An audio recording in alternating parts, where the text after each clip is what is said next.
Dalam nama Bapa dan Putra dan Roh Kudus. Amin. Maria diberi kabar oleh malaikat Tuhan bahwa ia akan mengandung dari Roh Kudus. Salam Maria, penuh rahmat, Tuhan sertamu. Terpujilah engkau di antara wanita, dan terpujilah buah tubuhmu Yesus. Santa Maria, Bunda Allah, doakanlah kami yang berdosa ini, sekarang dan waktu kami mati. Amin. Aku ini hamba Tuhan, terjadilah padaku menurut perkataanmu. Salam Maria, penuh rahmat, Tuhan sertamu. Terpujilah engkau di antara wanita, dan terpujilah buah tubuhmu Yesus. Santa Maria, Bunda Allah, doakanlah kami yang berdosa ini, sekarang dan waktu kami mati. Amin. Sabda sudah menjadi daging dan tinggal di antara kita.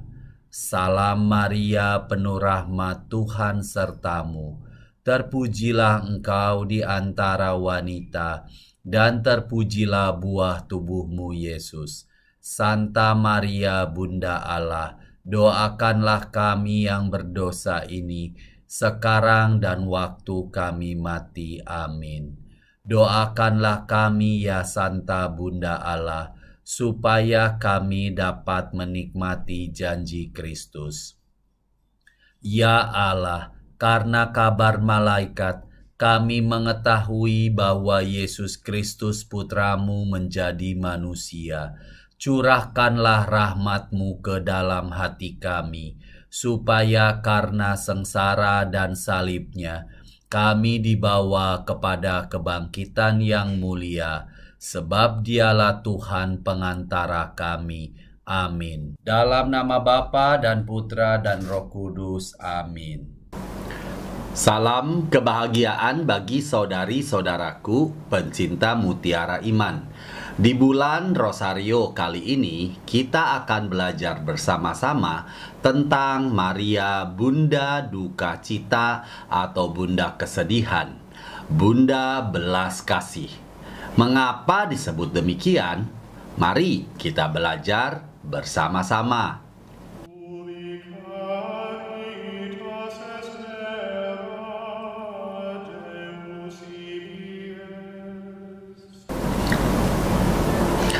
Penderitaan adalah suatu konsep yang menarik. Tampaknya, bahkan bagi umat Katolik yang setia, banyak dari tindakan kita dihasilkan dari alam bawah sadar kita yang berusaha melepaskan diri dari rasa sakit dan ketidaknyamanan. Tentu, kita ingin melayani Yesus, menjadi pelayan yang baik atas apa yang telah diberikannya kepada kita, masuk ke dalam suatu relasi yang lebih dalam dengan Tuhan melalui doa dan melayani sesama dengan kasih dan kemurahan hati. Tetapi kita mencari cara agar kita dapat melakukan hal-hal tersebut tanpa terlalu menderita. Adalah mudah untuk memberi dari kelebihan kita daripada meniru janda yang miskin yang menyerahkan yang hidup dari kemiskinannya. Dalam buku Making Sense Out of Suffering, Peter Kreeft memberikan suatu wawasan yang tajam tentang banyaknya tanggapan terhadap penderitaan manusia. Dia menunjukkan bahwa semua agama di dunia tampaknya berusaha untuk mengatasi, mengalahkan, atau membebaskan dunia dari penderitaan. Bahkan, Buddhisme pada dasarnya memiliki niat untuk melepaskan diri dari segala hal. Lagi pula, jika Anda tidak memiliki keterikatan apapun, bagaimana mungkin sesuatu dapat membuat Anda menderita? Agama Kristen adalah satu-satunya agama yang mengambil masalah penderitaan dan menerapkannya di suatu tempat, bukan hanya mencoba untuk menyingkirkannya. Kristus tidak datang untuk membebaskan dunia dari penderitaan duniawi, melainkan untuk mengangkat penderitaan. Dia mengambil senjata musuh dan menggunakannya untuk kebaikan. Penderitaan datang ke dunia melalui ketidaktaatan pria kepada Tuhan dengan partisipasi seorang wanita. Demikian pula Anak manusia patuh, taat dalam penderitaan dengan partisipasi seorang wanita, yaitu Bunda Maria, untuk memulihkan hubungan kita dengan Tuhan. Dengan demikian, kita dibaptis ke dalam kematian Kristus, sehingga kita dapat bangkit bersamanya kembali dalam kehidupan. Kita bisa baca dalam Roma 6 ayat 3. Dan menjadi anak-anak dan ahli waris Allah dan sesama ahli waris bersama Kristus, asalkan kita menderita bersamanya, agar kita juga dapat menjadi dimuliakan bersamanya. Saat kita menjadi lebih bersatu dengan Kristus, semakin kita bertumbuh di dalam sekolah cinta yang merupakan sekolah salib dan juga sekolah belas kasih. Tidak ada yang lebih berubah oleh kenyataan ini selain perawan terberkati, Bunda Kesedihan, Bunda Pengasih sendiri. Maria menjalani welas asih ini, menderita dengan seluruh hidupnya, menyesuaikan diri dengan hati kudus putranya sebagai partisipasi dalam misi penyelamatannya bagi seluruh umat manusia. Penderitaan Maria memiliki tujuan, yaitu untuk mengungkapkan pikiran banyak hati dan untuk keselamatan kita. Perintah Maria tidak berakhir hanya dalam selama masa atau kabar sukacita, tetapi dia berdiri sebagai ibu, menawarkan putra satu-satunya di Kalvari, menjalani kenyataan bahwa Abraham diminta untuk melakukan dengan Ishak. Dia dengan rela menyetujui penderitaan putranya, berdiri di kakinya di kayu salib. Disinilah Maria diberikan kepada kita sebagai ibu kita, dan kita diberikan kepadanya sebagai anak-anaknya. Tujuan Bunda Maria di sini sangat sederhana. Dia ingin melalui penderitaan putranya, semua akan dibawa ke dalam kasih Tuhan, diubah dan ditebus. Penderitaan Maria dalam persatuan dengan putranya menghasilkan rahmat lebih lanjut bagi kita untuk menerima pengampunan dosa kita sendiri melalui Dia. Janet Pupo berkomentar dalam bukunya Suffering Makes You Beautiful. Karena partisipasi Maria yang tegas dalam penderitaan putranya dan misi penyelamatannya, dia menyediakan tempat istimewa untuk mengumpulkan semua orang ke dalam kasih Kristus yang menebus dan penuh belas kasih. Sebagai bunda pengasih, dia mencintai dalam kasih sayang putranya. Hati bunda menjadi saluran untuk cinta belas kasih hati Yesus. Hati Maria ditusuk dengan pedang, sakit selama pengungsiannya ke Mesir. Dia takut kehilangan anaknya di bait Allah.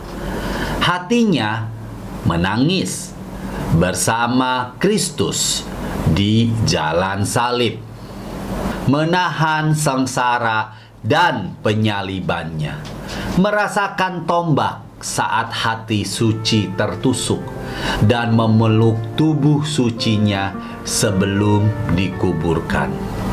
Penderitaan Maria diwujudkan karena cinta kepada putranya dan kepada kita.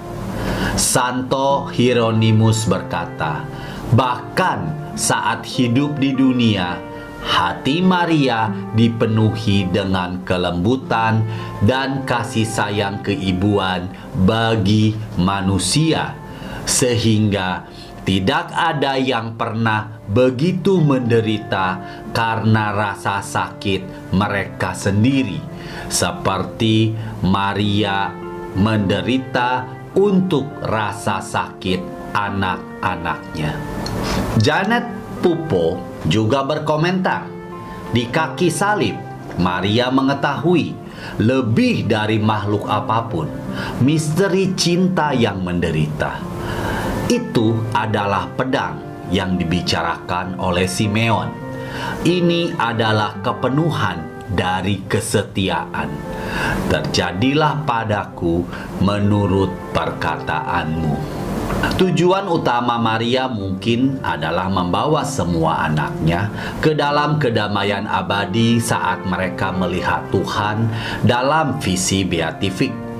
Tetapi dia juga memiliki hati dan pikiran semua kebutuhan hidup sehari-hari. Ibu yang menderita ini melihat pengantin yang kehabisan anggur untuk tamu mereka dan memohon kepada putranya untuk datang membantu mereka. Janganlah kita pernah lupa bahwa Bunda Maria menderita agar dia menjadi bunda pengasih bagi kita. Dia akan datang membantu kita dalam segala hal, besar dan kecil. Dia peduli pada kesejahteraan spiritual Anda serta duniawi Anda. Seperti yang dikatakan Yesus kepada Suster Faustina, kita akan mendapatkan keuntungan besar dan maju dalam kesucian melalui meditasi sengsaranya. Demikian pula pada pesta Bunda yang berduka, kita memiliki kesempatan untuk merenungkan penderitaan cinta Bunda kita. Cara yang bagus untuk menghormati ibu kita adalah Kaplet 7 Duka Maria. Kaplet 7 Duka Cita mirip dengan Rosario, tetapi terdiri dari 7 Salam Maria untuk masing-masing daripada 7 Duka Cita, yaitu nubuat Simeon, pelarian ke Mesir, hilangnya anak Yesus di bait Allah, perjumpaan Maria dengan Yesus di jalan salib, penyaliban dan Yesus wafat di kayu salib, jenazah Yesus diturunkan dari salib, dan yang terakhir, Yesus dibaringkan dalam makam. Maria menyediakan bagi kita umat Katolik pengingat bahwa penderitaan adalah penebusan. Kita mempersatukan diri kita dan penderitaan kita dengan Maria. kepada Yesus di kayu salib. Dalam penderitaan ini kita semakin dipersatukan dengan hati kudus Yesus dan bertumbuh dalam peniruan kita terhadapnya. Dalam hal ini kita tahu bahwa kita akan dimuliakan bersama Dia dalam kebangkitan. Kita dibiarkan merenungkan misteri yang indah ini dalam kata-kata doa Romanus Melodus tentang Bunda Maria di kayu salib. Tuanku, jika Engkau menderita, jika Engkau mati, maukah Engkau kembali kepadaku? Jika Engkau menyembuhkan Adam dan Hawa bersamanya, akankah saya melihatmu lagi? Karena ketakutanku adalah dari kubur Engkau dapat bergegas pergi ke surga. Anakku, dan saya mencari untuk melihatmu akan menangis dan berseru, di mana putraku Tuhanku? Dia menjawab, tabahlah ibu, karena kamu akan menjadi orang yang pertama yang melihatku bangkit dari kubur. Saya akan datang untuk menunjukkan kepadamu dari penderitaan seperti apa saya membebaskan Adam dan betapa saya berkeringat demi dia. Saya akan mengungkapkannya kepada teman-teman saya dan menunjukkan kepada mereka tanda di tangan saya. Dan kemudian ibu, kamu akan melihat Hawa hidup seperti sebelumnya, dan kamu akan berseru kegirangan, dia menyelamatkan orang tuaku, ya anakku, ya Tuhanku. Tuhan Yesus memberkati. Salam sehat buat kita semuanya. Ave Maria, Gracia Plena.